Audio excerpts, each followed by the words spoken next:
कोई तदब्बुर नहीं आती, कोई सूरत नजर नहीं आती। निद्रत और बड़े अब्बा जुमर के कमरे में थे और सादी बाहर। वो जानबूझकर जुमर के पास अंदर नहीं गया था। वो उससे नाराज था, मगर जुमर ने उसे अंदर बुलाया भी नहीं। एक दफ़ा किसी से पूछवाया भी नहीं, मनाया भी नहीं। वो खफा खफा सा बाहर ही बैठा रहा। वो आज पहले से बेहतर लग रही थी, सेहत में नहीं, जज्बाती कैफियत में। टेक लगाकर कदरे उठ के बैठी, घुंघराले बाल पौनी में बांधे, खामोश और संजीदा। सामने व्हील चेयर पे मौजूद बड़े अब्बा को उसका हर अंदाज अजियत दे रहा था। वह दूर किसी गैर मरई नुक्ते को देखती बज़ाहिर उन दोनों को नज़रअंदाज कर रही थी। निज़त खामोश सी सामने काउच पे बैठी थी। जुमर लाख अजीज सही, फारिस उनका भाई था और वह सादी की तरह जुमर से झगड़ा करके उस पर चीख चिल्लाकर नाराज़ नहीं हो सकती थी। ज़हन में बार बार ख्याल आ रहा था, आखिर वो भी तो फरहाना की बेटी ही निकली, मगर वह ज़ाहिर नहीं कर रही थी, बिल्कुल चुप, किसी न किसी मसाइलत की उम्मीद लिए। बड़े अब्बा ने हाथ बढ़ा के बेटी के हाथ को थामा। वह बेड के करीब बैठे थे। उनकी ज़िद पे आज उन्हें यहाँ आने की इजाज़त मिली थी। इस बेबस से लम्स पे जुमर ने चेहरा घुमा के उनको देखा। वह बहुत कमज़ोर और बुरे लग रहे थे, उदास भी। बेटा, मैं फारिस को जानता हूँ, वैसा कुछ नहीं कर सकता। ज़रूर उसको फंसाया जा रहा है। इंटेलिजेंस ऑफिसर को कौन फंसा सकता है अब्बा? बेजार हुई। क्यों? क्या वो इंसान नहीं होते? उनकी कमज़ोरियाँ नहीं होती? इन इंटेलिजेंस ऑफिसर्स की फ़ाइलों के अनबार हैं जो बेगुनाह हुए भी निकाले गए, फंसाए गए या फांसी चढ़ गए। वो सबसे अलग है क्या? ठीक है, आप भी यही समझते हैं कि मैं झूठ बोल रही हूँ, हालांकि सबसे ज़्यादा नुकसान मेरा हुआ है। मैंने उसके अल्फाज सुने थे। मैंने उसकी मन्नत की थी कि वो मेरे ऊपर गोली ना चलाए, वो मेरी ज़िंदगी ख़राब मत करे।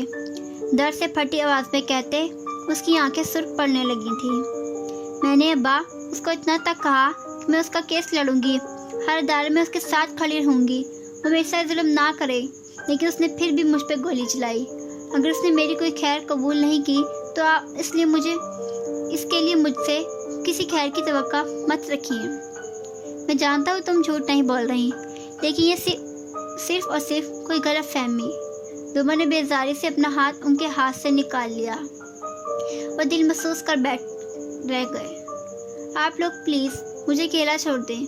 जिसको मुझे समझना चाहिए उसके लिए आपके दिल में हमदर्दी है तो ठीक है, हमदर्दी लेने का शौक़ मुझे नहीं है। मैं जैसी हूँ वैसे ही ठीक हूँ। ऐसे क्यों सोचती हो? हम इंतज़ाम कर रहे हैं, बहुत जल्द कोई किडनी डोनर मिल जाएगा तुम्हें, कभी डायलिसिस पर नहीं आना पड़ेगा, तुम दोबारा से याद हो जाओगी।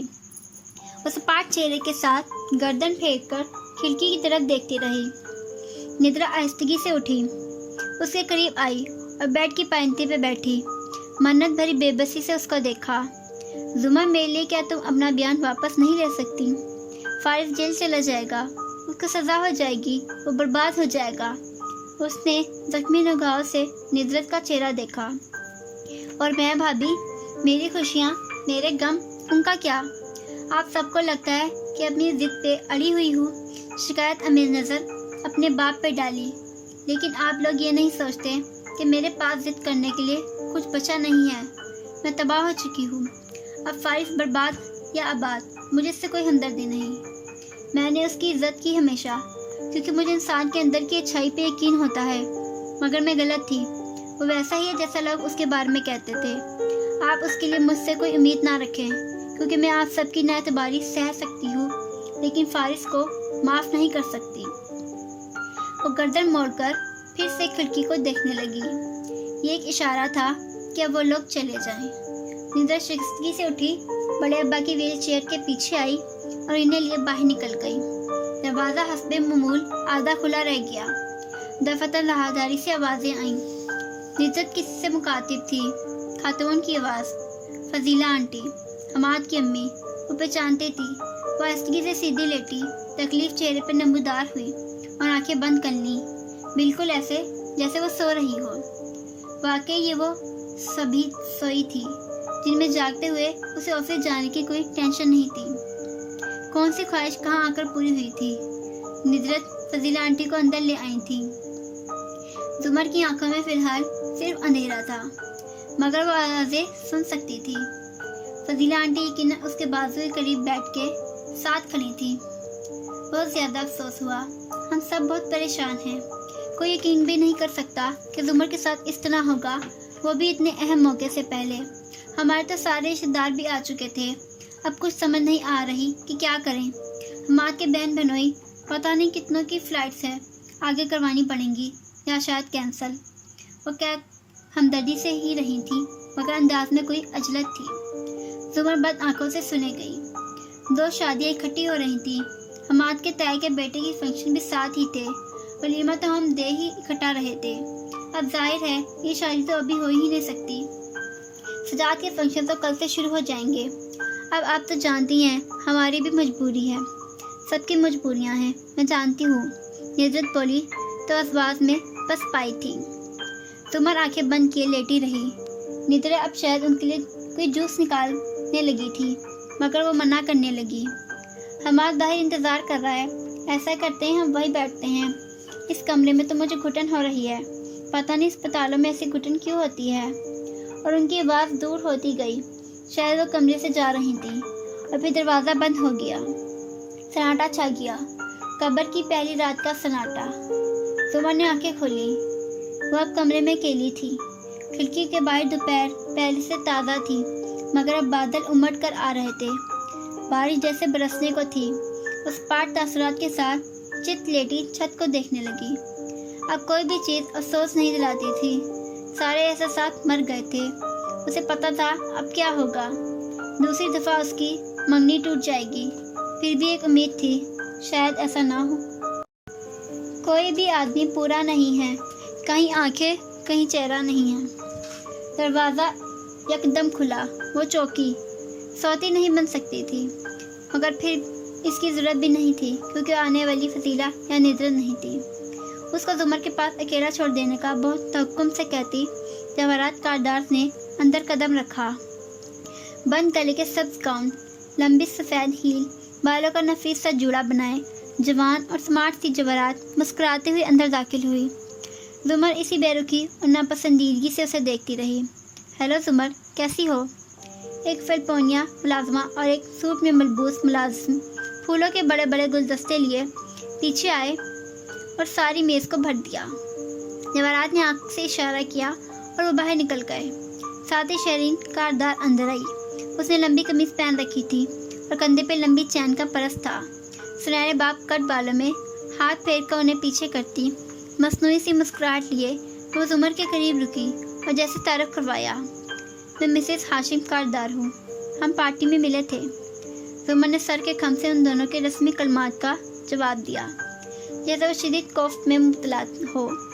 جواہرات نے زمر کی طرح اشارہ کرتے ہوئے جیسے شہرین کو بتایا، زمر یوسف پبلک پروسیکیوٹر ہے، ہاشم نے یقیناً تم سے ذکر کیا ہوگا۔ شہرین نے منہ میں کچھ چباتے ہوئے لاپرواہی سے شانے اچکائے۔ جی آئی نو، ڈی اے ہے یہ یہاں کی۔ زمر کی طرف مڑی۔ سو ڈی اے کیسی ہو تم؟ اس کو جیسے اپنے انداز تخاطب پہ خود ہی لطف آیا تھا۔ زمر نے رکھائی سے بہت اچھی طرح کہہ کر نظروں کا رخ کھڑکی تک کی طرف پھیر لیا۔ وہاں دوپہر بادلوں سے سیاہ پڑتی جا رہی تھی۔ آپ بیٹھیے مسز کاردار، میں باہر جاتی ہوں یا بور ہو جاؤں گی۔ شہرین اپنے بالوں کو پھر سے پیچھے چٹکتی بے نیازی سے کہتی مڑ کر باہر نکل گئی۔ جواہرات بس مسکرا کر اسے جاتے دیکھتی رہی، پھر ایک کرسی پر ٹانگ رکھ کر بیٹھ گئی۔ کونیاں کرسی کے ہاتھ پہ اور انگوٹھیوں والے ہاتھ پہ باہم ملائیں۔ مجھے بہت افسوس ہے جو تمہارے ساتھ ہوا، جس نے بھی کیا وہ، اس نے تنگ کر جواہرات کو دیکھا۔ جس نے بھی کیا، کیا مطلب؟ فارس نے کیا ہے سب؟ اگر آپ اس کی وکالت کرنے آئی ہیں میرے سامنے تو پلیز اپنا وقت ضائع مت کیجیے گا، نہیں تو میں سوچ رہی ہوں کہ اس نے یہ کیوں کیا۔ کیا کوئی وجہ بتائی تھی اس نے؟ اتنی سادگی پہ زمر نے آنکھیں سیکٹر کا مشتبہ نظروں سے اسے دیکھا۔ آپ یہ کہنا چاہ رہی ہیں کہ آپ کو میری بات کا یقین ہے؟ جواہرات نے مسکرا کر شانے ذرا سے چٹکے۔ میں چاہتی ہوں تم سچ بول رہی ہو، اور آپ یہ کیسے جانتی ہیں؟ ہم دوسری دفعہ مل رہے ہیں، وہ سر سا گھور کر بولی۔ اگر یہ اس کے قریب ہونے کی کوئی کوشش تھی تو وہ ہاشم کی ماں کو اس میں کامیاب نہیں ہونے دے گی۔ क्योंकि मैं उस अजियत को पहचानती हूँ जो गलत समझे जाने वाले सही लोगों के चेहरों पे होती है। जुमर के मशकूक अंदाज में उभरी आंखों में उलझन उभरी। और आप मुझसे दूसरी दफा मुलाकात में मेरा चेहरा कैसे पढ़ सकती हैं? जवाहरात उठी और कदम कदम चलते खिड़की तक गई। बाहर बारिश की नन्ही नन्ही बूंदें जमीन पे गिर रही थी। वो चंद लम्हे खिड़की से बाहर देखती रही, फिर मुड़ी तो चेहरे से मुस्कुराहट गायब थी। उसकी जगह अफसोस था। मुझे वाकई दुख है जो कुछ तुम्हारे साथ हुआ। काश ये सब ना हुआ होता, क्योंकि इस चीज़ ने तुम्हारी ज़िंदगी बर्बाद कर दी। और ज़्यादा दुख की बात यह है कि कोई तुम्हारी बात पे यकीन नहीं कर रहा। हाशिम के बारे में कुछ नहीं कह सकती। वो कह रहा है सही तुम पे यकीन है तो यकीन होगा, लेकिन जहाँ तक मेरी बात है मैं तुम्हें नहीं जानती। हो सकता है तुम झूठ बोल रही हो सकता है सच, लेकिन मैं ज़रूर जानती हूँ कि जब किसी को दोस्त होते हुए नाकाबिल एतबार समझा जाए तो उसकी हालत क्या होती है। जुमर के तने तासरात कदर ढीले पड़े थे, मगर लहजे की रखाई बरकरार थी। कम से कम मेरी फीलिंग्स आप नहीं समझ सकती। आप अपनी ज़िंदगी में बहुत ऐशो आराम से रहने वाली एक मलका हैं। आपकी एक सल्तनत है। आपको हम जैसे लोगों और हमारे मसाइल की समझ नहीं आ सकती। जवाहरात तल्खी से मुस्कुराई। उसकी पुश्त पे मौजूद खिड़की के शीशे पर पानी की बूंदें तड़ तड़ गिरने लगी थी। मैं वाकई एक मलका हूँ, इसमें कोई शक नहीं। मैं और मेरा शौहर इस शहर के बेहतरीन कपल्स में चौथे नंबर पर शुमार किए जाते हैं। लेकिन क्या तुम ये जानती हो कि मैं उसकी दूसरी बीवी हूँ? जुमर ने बुरी तरह चौंक कर उसे देखा। लब में सुकड़े। पहली बीवी तो मर गई, उसके बाद कितनी आई मैंने हिसाब रखना छोड़ दिया। अब यहाँ आते तो सिर्फ नफरत जो मैं उससे करती हूँ, मगर डरती भी हूँ। मलका बनना भी आसान नहीं होता। जुमर के चेहरे की नागवारी अब खामोशी में बदल गई थी। वो ध्यान से सुन रही थी। हम सब अंदर से चिकनाचूर होते हैं। मैं बहुत सी बातें अपने शोर से कह नहीं सकी। एक दिन आएगा जब मैं कहूँगी, जब मेरे अंदर की शेरनी गुर्राएगी। लेकिन तब तक उसने बारिश से भीगते शीशे से हाथ उठाया, मुड़ी और कब से मुस्कुराई। तब तक मुझे मुस्नी मुस्कुराहटों के साथ खेलते रहना होगा। वो वापस चलती हुई आई, कुर्सी पे बैठी उसी तमकनत और रौनक से, और मोती के एयरिंग पे उंगली फेरने लगी। और दूसरी मुलाकात में तुम्हें ये सब मैं क्यों बता रही थी? ताकि ये समझा सकूं कि अगर तुम आज अपने इंतकाम के लिए खड़ी ना हुई तो कभी नहीं हो सकोगी। और अगर तुम इस सफ़र में अकेली भी रह जाओ, मैं तब भी तुम्हारा साथ दूंगी।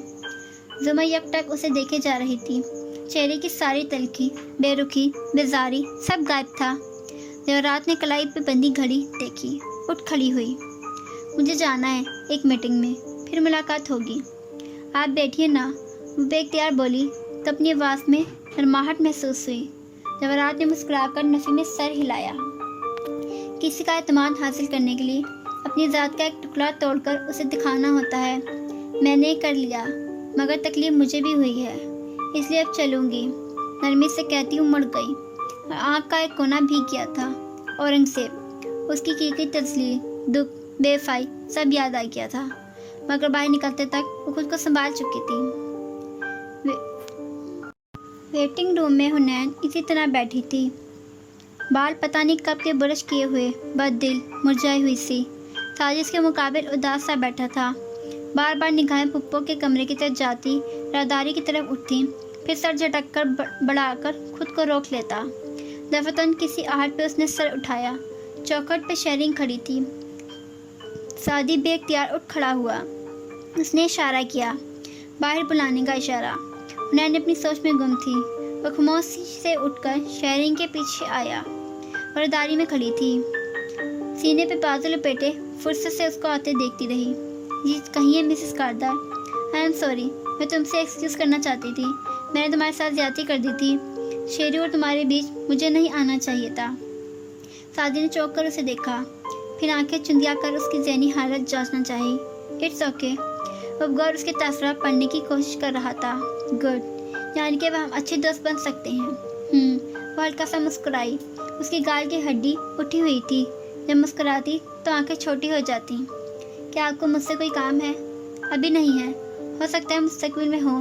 उसने आईब्रो झुकाए। आप बेफिक्र रहिए, ना मैंने कुछ सुना था, ना मैं किसी को कुछ बताऊंगा। اس نے پچھلے سال کی اس بھولی بسری بات کی جانب اشارہ کیا۔ تم بے فکر رہو کیونکہ ہاشم کو پتہ چل گیا تھا۔ سعدی نے چونک کر اسے دیکھا۔ کیا؟ یہ کہ میرا اپنے کزن کے ساتھ افیئر چل رہا ہے، اور دیکھو اس نے میرے ساتھ کیا کیا ہے۔ اس نے کفتان شرٹ کا کھلا آستین اوپر اٹھایا، کندھے کے قریب بازو کی جلد سامنے آئی۔ اس پہ جامنی سیاہ سے نیل تھے، کٹ بھی لگے تھے۔ سعدی بالکل ساکت رہ گیا۔ یہ میرے شوہر نے مجھے پیٹا تھا۔ اب اس بات کو کافی دن گزر چکے ہیں۔ یہ پارٹی کے بعد کی بات ہے، اس لیے مجھے بالکل بھی کوئی ڈر نہیں رہا کہ تم کسی کو کچھ بتاؤ گے۔ چونکہ مجھے کوئی ڈر نہیں ہے تو میرے خیال سے ہم اچھے دوست بن سکتے ہیں۔ آستین نیچے کیا، دوبارہ سے مسکرائی، اسے کندھے کو ہلکا سا تھپتا جیسے ہاشم تھپکتا تھا۔ وہ مڑ کر کوریڈور میں آگے چلتی گئی۔ سعدی چپ بس اس کو جاتے دیکھتا رہا۔ عجیب سی تھی وہ، اس نے سوچا۔ اوہو، سر جھٹکا، اور آگے چلتا گیا۔